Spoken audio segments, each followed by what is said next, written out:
Hello, everyone. My name is Agnieszka Maciejewska. As a part of Global and Insights and Analysis, I manage the trade forecasting team for the S&P Global Market Intelligence. I want to introduce my colleague, Chris Rogers, Head of Supply Chain Research at S&P Global Market Intelligence. Thank you, Chris, for joining us. Thanks very much, and thank you for joining today, everybody. Throughout the past year, we've been talking about the normalization of supply chains, and by that we mean a move away from a period of significant physical disruptions that we saw during the pandemic. The title of today's presentation, The Storm Before the Storm, was originally going to be The Calm Before the Storm. Back in the middle of December, when we were putting together our outlook for the year, we figured, okay, we've had a calm down in the physical nature of supply chains, and we can look ahead now to political risks emerging. How wrong we were. With the emergence of the challenges in the Red Sea and the disruptions that's causing to shipping around the world, supply chains are genuinely facing another round of disruptions to deal with. The challenges we're seeing in the Red Sea really are a wake-up call, if one was needed, that we're never too far away from physical disruptions to supply chains.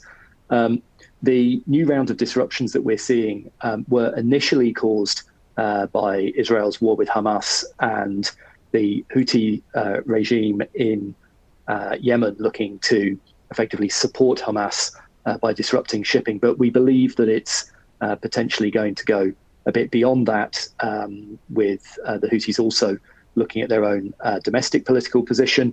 And of course, there's wider geopolitical forces at play that may be looking to tie up the US and UK, amongst other militaries in the Red Sea. At the same time, obviously, the Panama Canal operations have been disrupted due to low water levels. Now, that's not quite as bad as initially foreseen. There has been some rainfall, but the canal is still operating more than 1/3 below its normal capacity.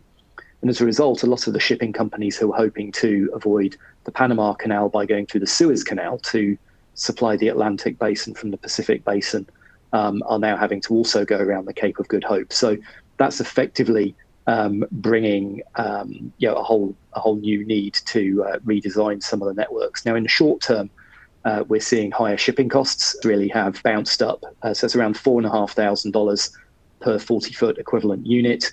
On the North Asia to North Europe trade, it was around about 1,000 before, in fact, a little bit below 1,000 before the latest round of disruption started. But for context, at their peak during the pandemic, rates got up to $15,000 to $18,000 per FEU. I'm not suggesting that we're going to see another trebling from where we are now, but it does make the point that shipping prices can be highly volatile.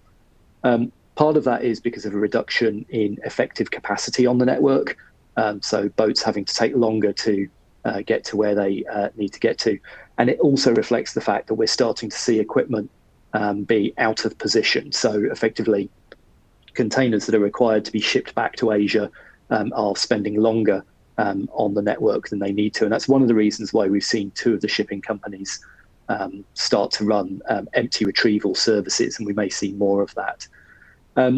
Of course, the difference between now and the pandemic is that there are rerouting options. During the pandemic, it was just elevated demand, and there was really no alternative ways. You couldn't create new ports overnight. So we have had Cape of Good Hope being used, and we are starting to see some network redesigns. And obviously the announcement of the Gemini cooperation between Maersk and Hapag-Lloyd will bring another round of network redesigns next year.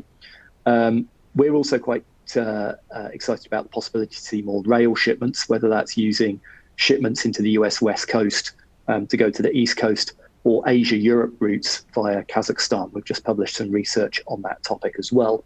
We've seen already a change in shipments away from the East Coast of the US to the West Coast. So that's showing you the share of imports of leisure goods, so toys and fitness equipment. There's already been a marked drop in shipments away from the East Coast. So we'd already begun to see some of that network redesign come in. Air freight is, of course, expensive. Reshoring is available as well, but that is very much a long-term solution. The impact that we're seeing really is widespread across a lot of different regions, and we've published a number of research reports on this topic. We'd have particular concerns about food products. Obviously, time at sea and the risk of spoilage are both there. The proportion of US East Coast imports by product that come from Asia by sea, palm oil and rice amongst the most exposed. Energy products, some of the bulk carriers have been happy to continue using the Suez Canal. That's beginning to change as well, and that may lead to more of a basin bifurcation between the Atlantic and the Pacific basins for a lot of these energy products. So there's disruptions there. The autos industry has already faced some impact. We've seen in the past few days a number of the automakers in Europe already having to shut capacity temporarily due to a shortage of parts, and we think that's particularly pressing for the electric vehicle industry. And then also for deeper in the supply chains, the chemical industry is particularly exposed on Asia-Europe lanes and metals for Asia-US lanes. In terms of consumer goods, toys, apparel, home appliances, and so on, you can see there is a significant exposure for imports into the US East Coast, and similarly for imports into Northern Europe from Asia. That won't become too much of an issue unless the disruptions carry on through the middle of the year. It is likely that we're going to continue to see disruptions for quite some time yet, and that may begin to lead some of the seasonal shippers to start thinking about shipping earlier than normal, or at a minimum start booking their slots earlier than normal. So, the advice here is very much, don't hang around, and as always, look at building a stock of alternative routings and alternative sourcing solutions. Even those can be expensive. There are other choke points to watch, of course. South China Sea and the Taiwan Strait. Connections between US and Mexico have proven somewhat unreliable, both in terms of trucking and in terms of rail, for a mixture of immigration and protest issues. And of course, there's been inland cargo risks from strikes. We've seen those just in the past few days in Germany, where I am at the moment, for example. It's not just physical choke points on the networks that need to be considered, though. It's also the risk of strikes. And we've seen that the human element of supply chains is the most powerful. At the end of the day, supply chains don't work unless people make them work. But it's where we can also end up with some fairly unpredictable outcomes as well. We've seen in the automotive industry at the end of last year, the United Auto Workers strike was quite visible, and that showed really a new approach to striking, effectively a ratcheted approach whereby pressure was steadily increased on the auto companies by progressive closures of more and more factories. That minimized the economic impact of the strike, and meant that workers, or most of the workers, could continue to work, continue to be paid, but it did nonetheless bring the automakers to the table. We're also seeing in Europe what we might call swarm strikes. So this is effectively deeper in the supply chain. Tesla itself is not unionized in its main factories. However, there are parts of its supply chain where there are union workers, particularly in Scandinavia, and pressure has been applied there as well. We've also seen elsewhere in the world strikes and protests in Bangladesh. It's particularly relevant for the apparel industry, and also that's having the result that generally wages are being raised across the board. Our forecasts for wage inflation is expected to slow over the next couple of years in most areas, but wage rates are still going to be increasing in a lot of the main outsourced areas by as much as 5% to 10% for the next 3 years or so. And that is going to cut into funds available for investment in other ways of improving supply chain resilience. So, as always, plenty to worry about, plenty that needs to be managed. And that's come at a time when supply chains had otherwise normalized. I'm going to hand it over now to Agnieszka to talk about the trade forecast. Thank you, Chris. Let's move to the macro trade forecast, which, despite what Chris is telling us, is a little bit more positive than for 2023. We are summing up the 2023, and we closed it with a negative rate of total trade volume. Our current estimate is minus 3.7%. It is due to historical data already. We have a historical data for the first three quarters. and this downgraded the overall outlook. The estimate for the fourth quarter seems to be brighter, but it didn't change the overall negative result.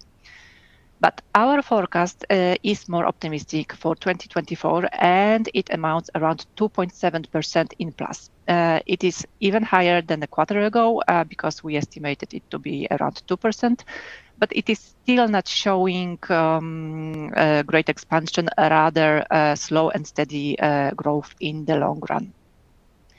The main drops in 2023 in volume of trade were imports to the EU, US, and Africa, and those were drops around 7 to 10% in 2023 in comparison to 2022.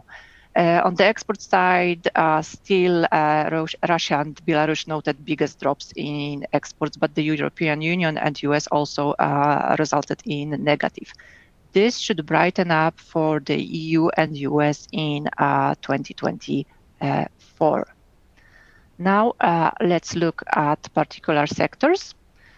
The sector that grew in 2023 most significantly was transportation equipment. It was led by the export from mainland China in Asia, Germany in Europe, and Canada and USA in America.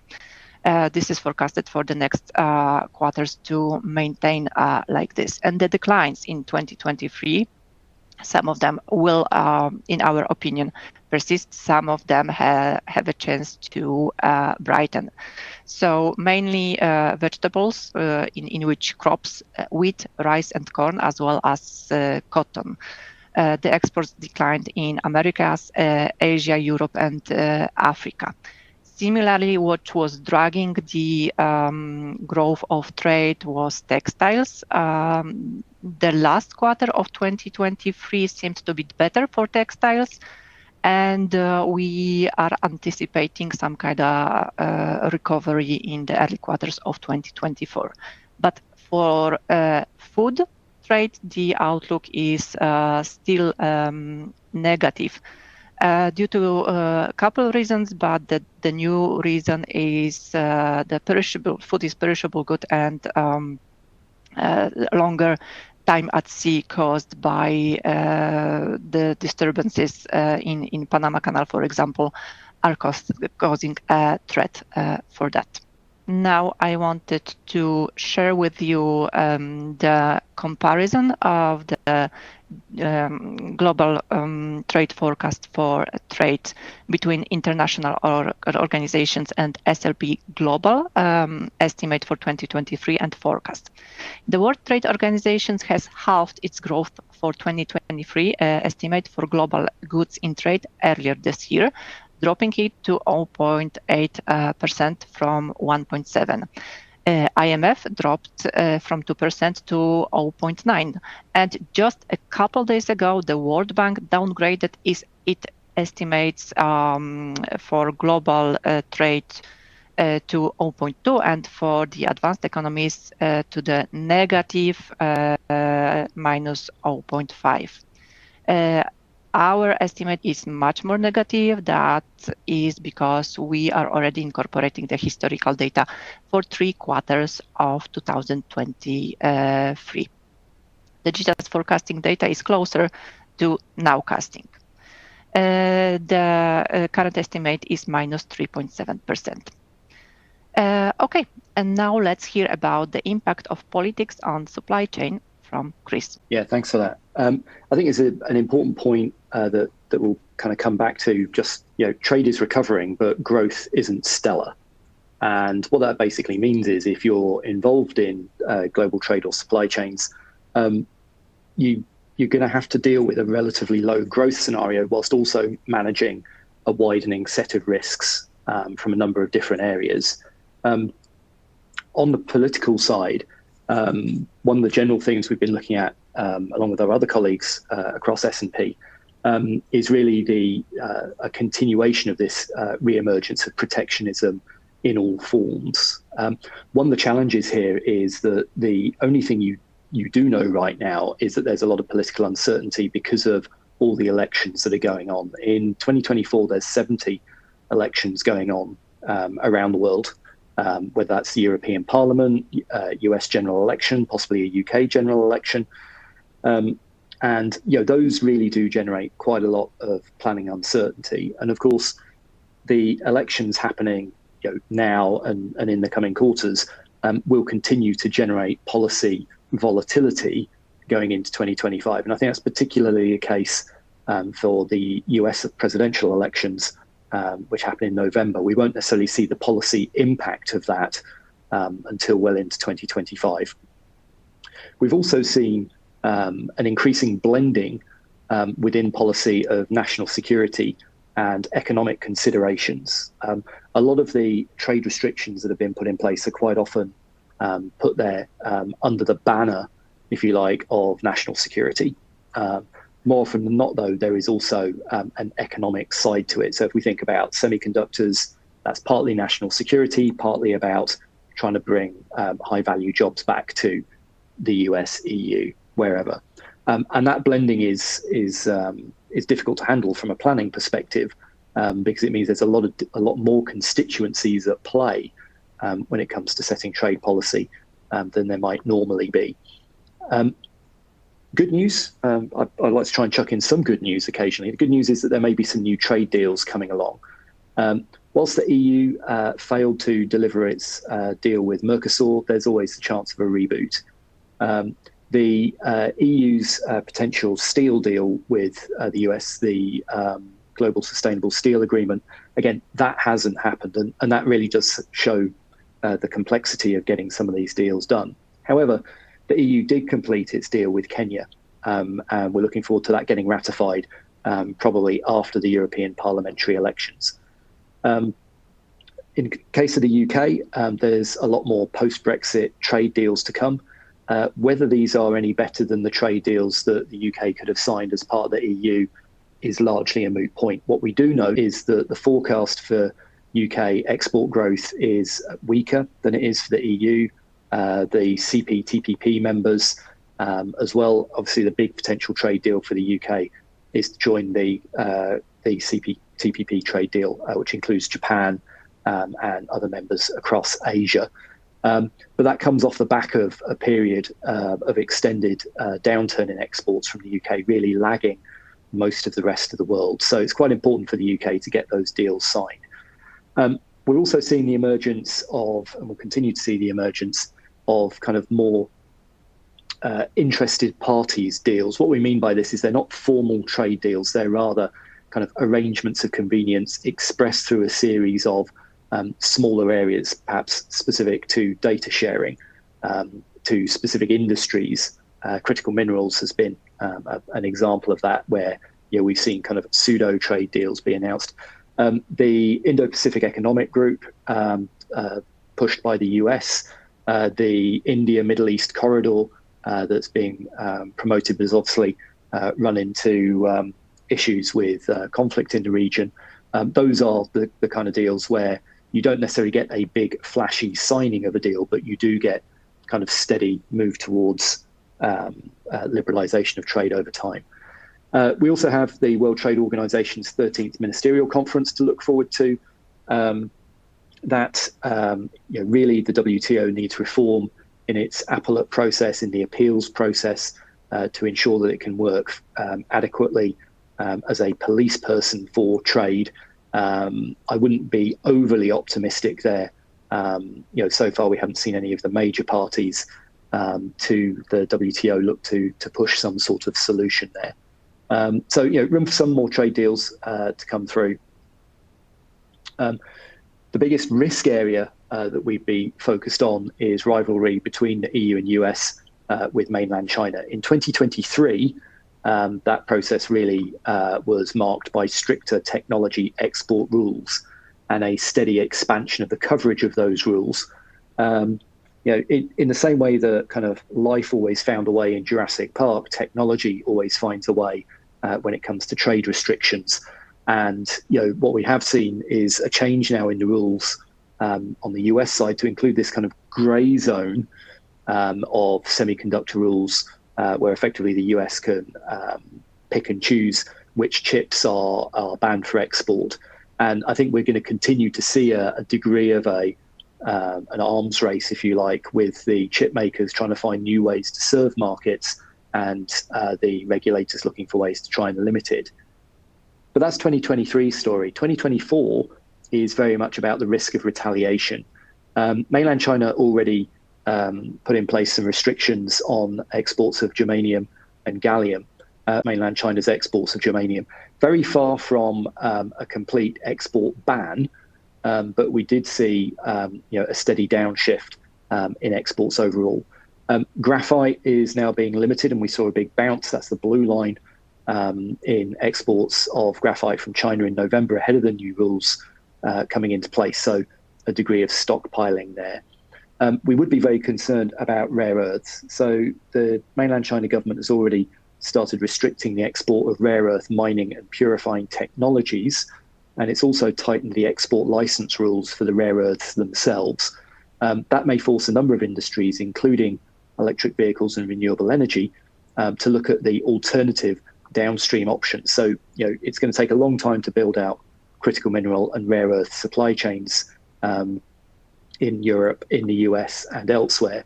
So in the meantime, it could be very much about trying to just find alternative supplies of permanent magnets. Even there, though, mainland China's built up its dominance. Mainland China's share of permanent magnet exports increased pretty steadily over time. We have seen Vietnam emerge as a new supplier. So there's one option there. I would also say that it's not just about EU-US with mainland China played out in semiconductors and in electrification. There will be other government rivalries at play and other industries at play as well. So really it's going to pay close attention to the state of this kind of retaliatory process that's coming through. The other area of politics and regulation is around the environment. And I'll just hand over to Agnieszka to talk about the shipping part of that. Thank you, Chris. Yes, moving from politics to environment. From January 2024, the EU emissions trading system, the ETS, will apply to all shipping coming to or leaving the EU or operating within EU waters. This system will impose an annually decreasing level of allowed emissions for companies to pay for the carbon emissions equivalent. So in 2024, the EU ETS will cover 40% of emissions measured, rising to 70% in 2025 and 100% in 2026. The 2026 will be the year also when the ETS will cover not only carbon dioxide emissions, but also methane and nitrous oxide. On average, the EU ETS should add around 25 euros to the pre-Red Sea shipping rate per TEU, but this may differ for dry and reefer containers and depend on the trade route, as services that start or end outside of the EU will only be charged 50%, leaving the third country to decide on carbon charges in its jurisdiction. However, some logistic companies are already indicating that the cost might be significantly higher. And on the other hand, there is International Maritime Organization and its carbon intensity indicator for ships of 5,000 gross tonnage and above. It is also coming to force in 2024 when the emissions reductions are required to commence. This system will assess and rank the environmental efficiency of individual ships by linking their greenhouse gas emissions to the amount of cargo they carry and the distance they travel. The CII system will gradually tighten exactly as the ETS, so it will be setting stricter thresholds that ships must meet to ensure compliance. Each vessel would be graded on a scale from A, which means good, to E, poor. So if a ship receives 3 consecutive years of D grades or 1 year of an E grade, it will be required to implement a corrective plan, action plan to improve its environmental performance. So already this year, and towards 2026 more intensively, we may start to see more impact of environmental rules. There is no indication of scrapping the old vessels on massive scale yet, but let's wait and see. Yeah, thanks very much. So I think one of the important points is we're moving from a period where we've all gone to lots of webinars and conferences over the past 5 years where the environmental policies are going to start costing money at some stage, and some stage is now. Right, this is really where the rubber hits the road in terms of higher costs, whether it's the EU ETS and IMO, or whether it's the start of the implementation of other restrictions. The EU Carbon Border Adjustment Mechanism, CBAM, has gone from being something that hardly anyone talks about to now being something that everyone talks about. Clearly, that matters right now because we're at the start of the process of reporting data. And that's going to allow more and more companies to more adequately track where their exposures are. So, just for a recap, the EU Carbon Border Adjustment Mechanism will apply different duties effectively on imports depending on the emissions of the source country. The details of the rules are all still being nailed down. You're going to have complexity, like if you make so India, for example, is a big destination, for example, for UK scrap steel exports. If a steel product is imported back to the EU from India, having gone from the UK, what were its overall emissions? Those are very difficult questions to answer given the importance of these kind of long distance circular supply chains. The payments in the CBAM won't begin to take place until 2026. And so what we're going to see in the meantime is how other countries and other regions react. So the UK, for example, is having to put in place its own version of CBAM because EU is so important.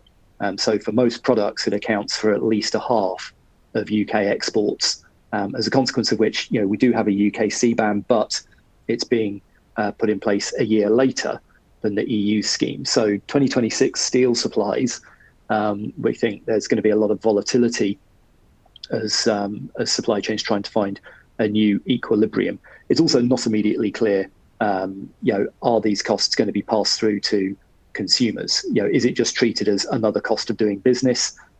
Will there be surcharges applied? This is all very uncertain at this stage. The good news is, as I say, whilst there's cash costs associated with shipping right now, the CBAM costs still have a little bit further to go. But really, firms should be investing in tracking their data right now.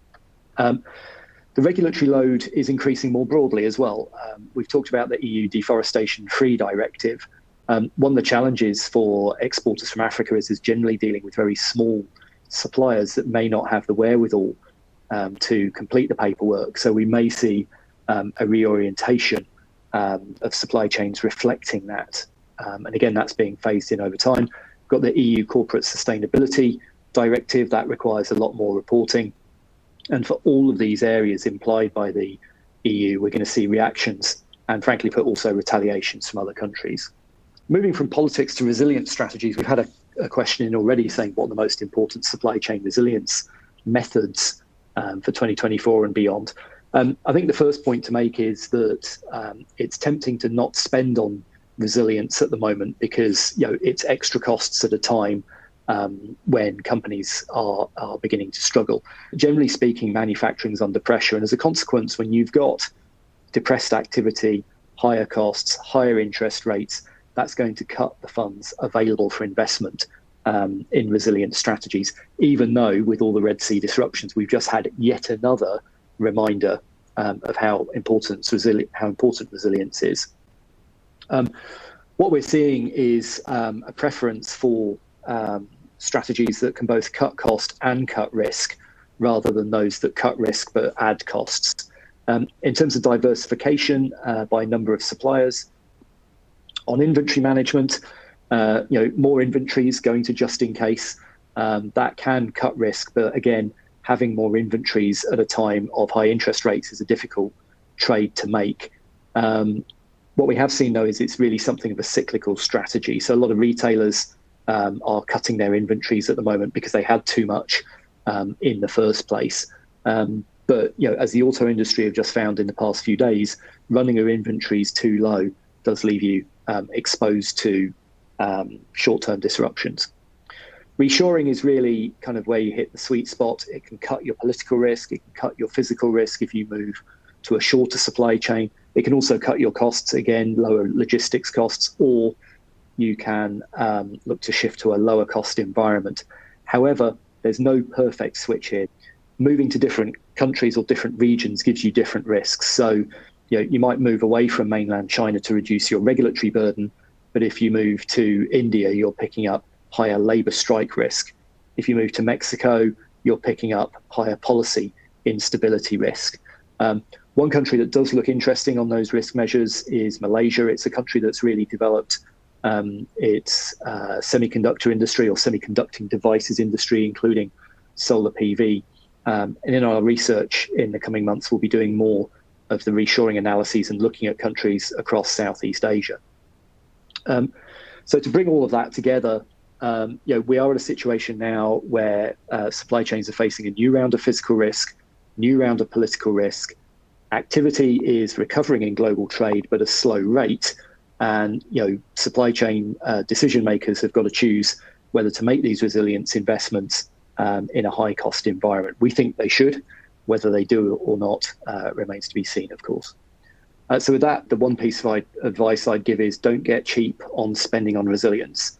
It's very tempting when activity is slowing or is slow, when costs are high, to put cost cutting through at any cost. It doesn't need to be a radical change in your existing supply chain. It could just be improved investments in technology rather than the full reshoring plan. But continuing to invest in resilience even during tough times will always help you. And as Agnieszka said, be ready for anything. Okay. That's it. Thank you for being with us today in the next quarter, hopefully having a brighter outlook for you. Thank you for joining us.